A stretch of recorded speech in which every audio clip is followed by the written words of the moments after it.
So we are talking about Sting, which is a new horror film, probably not one for arachnophobes like myself. Paul is here. You're not scared of spiders, are you at all? No, look, this is my pet spider. Like, say hello. Yeah. No, it's actually this is actually one that I got given at the screening. It's plastic. Don't worry. I was not aware that you'd. Well, I was going to say pinch that. You didn't pinch it because it was a gift, but I wasn't aware that you'd actually taken it until after we came out and you. Pulled it out of my pocket. Yeah. I know. I forgot it was. I forgot it was in my pocket later in the evening as well, and took it out. I was like, "Oh, spider." So this is a horror film written and directed by Kiah Roache-Turner. It stars Ryan Corr, Alyla Browne, Penelope Mitchell, and Robyn Nevin. Also Jermaine Fowler as well. So I wasn't expecting much going into this, but we had such a great time because we went to the multimedia screening of View, which was Leicester Square in the West End of London, and we had a really good time because we had quite a few glasses of wine, probably one too many actually for me at the moment. Yeah. So Paul is here. We are at a London screening in the West End of View for Sting. He's scared of spiders. I'm not. It's not a great start, is it? So I'm going to enjoy this. There's like already cobwebs everywhere and people wrapped up in things. If you don't like spiders, why come and see a film called Sting? I would presume that a lot of people would though, just for roller coaster value. Yeah. Yeah, I mean that's the whole point about horror films, isn't it? Is you see something that takes you out of your comfort zone. You're not scared of spiders though, are you? I'm not scared of spiders, no. Snakes, yes. But even then, Anaconda, I went and sat in the front row with my sister just so I could squeal with delight and fear. Have you seen Arachnophobia? Yeah. I didn't think it was that scary. I mean, that was 90s, wasn't it? Early 90s. So yeah. See, I'm not normally scared of horror films. If horror films have a spider in, there's particularly spiders that are eating and killing people. I've got an issue with that. Yeah, they had all sorts of stuff going on beforehand. They had kind of everywhere was decorated with cobwebs, and they had people who were like wrapped up in cobwebs as if they'd been kind of like captured by the giant spider, and yeah, lots of, and people going around like they were spider hunting and stuff. So yeah, it definitely added to the experience. The most bizarre thing is like I just turned around and just saw a couple of people just sat there enjoying their drinks, and behind them there was this guy caught in the cobwebs, just yeah. Caught it on film. And we also got our photo taken. I left my photo there because probably thanks to the wine, I completely forgotten I had it in my top pocket and it must have fallen out. I've got mine. You've got yours. Excellent. So let's talk about the film then. So it follows a young girl who secretly raises a spider as her pet. She calls it Sting. It then transforms into a giant monster. I mean, it's not a plot spoiler, is it, to say that this is a killer monster spider? No. You can tell that from the poster. So in some ways, I guess it is a bit of a cliche horror film. We've seen it before. Yeah. I mean, it's a monster movie, isn't it? And you know, we have had films about spiders before. There's something a bit different about this in terms of the origin of the spider. Yeah, it's a very, very contained kind of horror. And of course, it's one that's designed to build on certain fears that people might have already. Like myself. Like you, yeah. So this has taken $1.6 million already in the States because it was released in April. And I think they're rolling it out in Australia and Spain later this year in July. So we're getting it on the 31st of May. So I think it's done all right, you know. I think it probably ticks the boxes for a lot of people that want a roller coaster horror movie as opposed to something that's really grim and gory and violent. Yeah. It really isn't like that, is it, this film? No, and I think they do a really good job of setting up the situation very, very quickly. It's not overcomplicated. I think sometimes some of these sort of like people in peril from something can spend too long building up to what the actual thing is, or can spend too long explaining the origin of it, or it will get a bit, and this is actually very straightforward. You see where the spider comes from right at the beginning. They very quickly set up a couple of conventions about the spider's behavior and some of its strengths and weaknesses, which allows you to, you know, play with it. And also the great thing is, because they keep it fairly simple, I think it leaves a lot for future films. I can definitely see this being a franchise. I think it would work really well.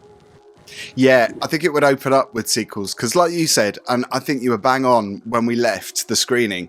You said, "Oh, there's still a lot of mystery there." I think they could really continue this with other films, and I think you're right because there is still a lot of unanswered questions, which I think is good because less is more sometimes. I think with the film, if you're told too much and they over-explain things, I think it can become a bit tedious. But there is that mystery, which is good. And obviously, she's playing a rebel, this teenager, Charlotte, Alyla Browne. I thought she did a really good performance. I thought she put that across quite well. The teen angst, I suppose, and also the fractured relationships with her stepdad and her mum, and there is that dysfunctional family theme to this film as well as the spider. So there is a little bit more going on. Yeah, she's a really good young performer, Australian, and I kind of think it reminds me of an actress called Angourie Rice, who's become quite big and does lots of Hollywood things. I think this actress has done quite a lot of stuff already, but kind of like really, really believable, not too cutesy, not too over the top. Yeah, and I think she leads it really well. And it is an Australian film. Isn't it fitting that it's an Australian film and it's about a spider? I mean, that's one thing that puts me off the thought of going to Australia is the massive spiders they have. Sorry, I've just had a knock at my door. Is it the spider? It might be. It might be. Don't answer it. You're safe. You're in one piece. I'm in one piece. It was a package from Amazon as opposed to a creature from the Amazon. That's quite fitting because a lot of this film is filmed in an apartment, and it's an apartment in New York, isn't it? And it's snowy, so the atmosphere already is quite claustrophobic. I mean, because it doesn't really go outside the flat; it only goes out a couple of times on the street, but there's not really that much else, really. Yeah, there's a couple of shots in the street, almost just to show life going on, and what time of year it is, maybe, but. And it's very much, they really do make use of the kind of apartment block element of it. There's various different apartments with different characters in it, almost a little bit. It reminded me of a sort of more European film with sort of slightly kooky characters, and it's a bit like, it's almost like its own little world, so less conventional than some stuff. And it does have a really great sense of the moving around the apartment building and a kind of the building and the architecture of it.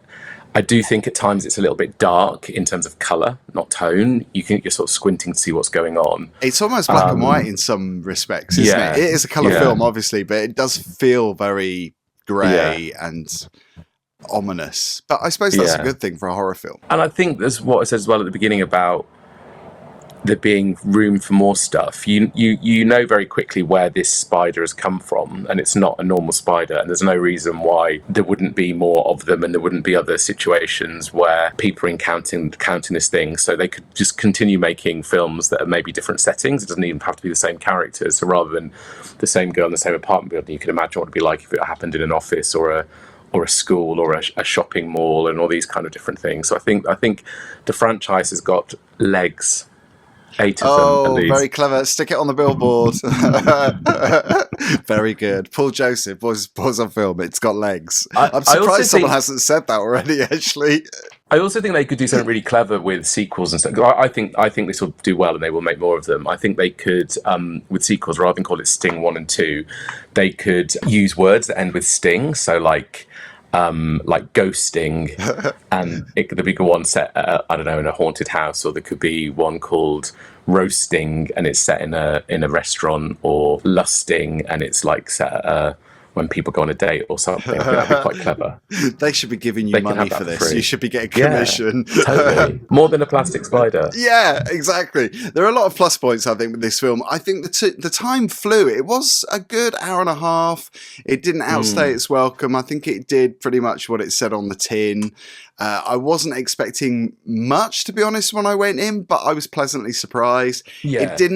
It didn't completely blow me away, but I didn't think it was terrible, and the time did fly. I mean, that hour and a half whizzed by. It was entertaining. Yeah, the time did fly, and they're kind of having fun with it. I think there's nothing worse than sort of like crappy horror films that take themselves too seriously. Yeah. And you could see the influences in maybe more. I mean, some of these films are quite dark, but slightly more family-orientated horror, like Gremlins. I was thinking a lot of 80s creature feature films, like... What was the one? Was it House? that kind of vibe. Yeah. A bit darker than House, I think, but yeah. I suppose they were around the time of Gremlins, weren't they? So like Doll Master or some of the Dolls. Is it Doll? No, Puppet Master. Some of these. There's also a very obvious Aliens reference as well. Oh yeah. And there's a nice little bit in the information about the show where the actress talks about getting some advice from Sigourney Weaver about how to play a certain scene. I think they've worked together on a TV show. Yeah, the comedy works because I mean it's not a scary horror film. I have to say that I was not scared. I was a little unnerved by a couple of the scenes. I mean there is some good gore in there, particularly towards the end. It does take a while to get going. I don't mind that so much though. I mean some people might go in thinking, "Hang on, this is a bit boring at the start." I don't think it's boring. Yeah. It doesn't throw everything at you in the first 45 minutes. Some people might prefer a more rapid and higher body count, I would say, as this creature runs amok. What did you think of the audience response? Because I thought, particularly the first half, there wasn't much of a reaction from people, especially during some of the comedy moments. I mean, the exterminator that comes in, he's quite funny. He's the funny character, isn't he?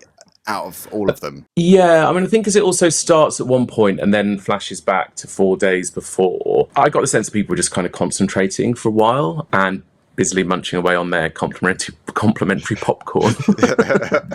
People seemed to enjoy it. People weren't fidgety or whatever. It was kind of... I did hear a girl next to us. I think she was just behind us. She was whining quite a bit, especially in the last half. She was whimpering and whining a little bit. I mean, we had fun. I thought it was quite funny in parts. And there was some kind of tense moments, but yeah, I wish it had been scarier, but I guess that's what the writer-director wanted. It was that he wanted it to be a horror film for everybody. Because it's essentially a creature feature, isn't it? With a little bit of horror. Yeah. Dysfunctional family story as well. Yeah. And it's kind of like, and everyone had, as much as I was quite cocky about not being scared of spiders, like... I'm scared of snakes and stuff, so I can imagine it. But when Anaconda came out, I went along with my sister and we sat in the front row, and I was squealing, and same with Snake the Play. And that's enjoyable. That's brilliant. The fact that you were so brazen, it's like, oh, I really hate snakes, but I'm going to sit in the front row. Yeah, because that's what you want. Myself. That's what cinema's about, isn't it? It's to kind of take you out of the comfort zone, and and it's fun. It's silly and it's safe fun. It's not like we all probably have much darker fears that you don't necessarily want to address. But I mean, we've seen some terrible horror films that would give you nightmares. This not so much. Yeah. So star rating then, Paul. Over to you first. What would you give it? What are we doing it out of? We're doing it out of 5. So stars. I'm going to go for 4. Oh, you go for more than me. I'm going for a 3. It's a strong 3, though. So 4 for you. Yep. So yep. Is that because you quite like the fact that it could run and it doesn't give away too much? I think the franchise has a lot of potential. I think it's very entertaining. I think it doesn't outstay its welcome. And I think there's some simplicity in the structure that's quite smart. Again, I always try to sort of when I do ratings, do it kind of relative to the type of genre it is and the sort of budget of the film and what it's trying to do. Yeah. And I think it does what it's trying to do really well. So I think that's very fair. I think that's fair. And yeah, I'm not saying I didn't enjoy it. I thought it was good. I enjoyed the ride. I'm wondering what the next one, if there is going to be a next film, if it's going to go darker, if it's going to go a bit more adult. I'm not saying this was a kids movie, but...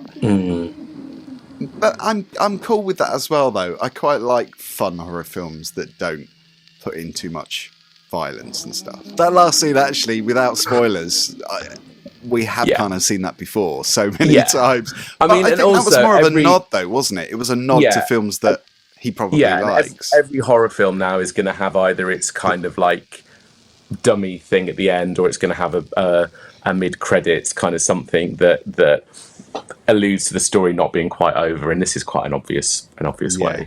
Yeah. Well, bring on more multimedia screenings, because I had such a ball. Thank you so much for coming, because it was really good fun. And I quite like the fact that we were given wine. Give reviewers wine. That's how you get 4 stars. That's very clever, actually, if you think about it, isn't it? Because they want reactions there and then when you're plastered. Yeah. So it's a smart move. Yeah. Anyway, good to see you, Paul. Thank you so much. And you too. Here's to the next one. Ooh. Thank you for watching, everyone. Don't forget to subscribe. Bye. Are you spooked by the spider? I am. Bye. I'm off.